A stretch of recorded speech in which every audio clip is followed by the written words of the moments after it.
Hati-hati, jangan pernah meremehkan hal sekecil apapun, karena ada orang yang masuk neraka hanya karena seekor lalat. Pengen tahu kisahnya? Simak sampai akhir.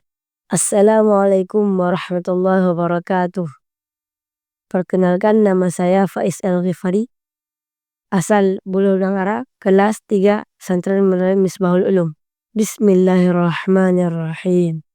Rasulullah Sallallahu Alaihi Wasallam pernah menceritakan sebuah kisah kepada sahabatnya tentang dua pemuda Muslim yang ingin melewati sebuah kota yang dihuni oleh orang-orang kafir. Pemimpin kota tersebut mengatakan bahwa jika ingin melewati kota ini, kalian harus berkurban, walaupun hanya seekor lalat. Dan kurban tersebut bukan kepada Allah, tapi kepada berhala. Salah seorang dari pemuda tersebut tidak mau berkurban selain Allah Subhanahu wa taala. Dia pun dibunuh oleh orang kafir tersebut.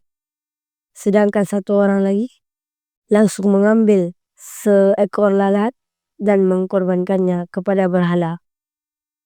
Disitulah letaknya murka Allah Subhanahu wa taala. Dia berani berkorban selain kepada Allah Subhanahu wa taala. Maka sahabat sekalian, jangan pernah meremehkan hal sekecil apapun. Karena mungkin di situ letaknya murka Allah Subhanahu wa taala. Nauzubillahi min dzalik. Semoga kita tidak tergolong orang-orang tersebut. Sekian dari saya.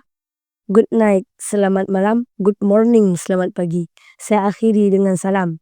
Semoga kita berjumpa lagi. Wassalamualaikum warahmatullahi wabarakatuh.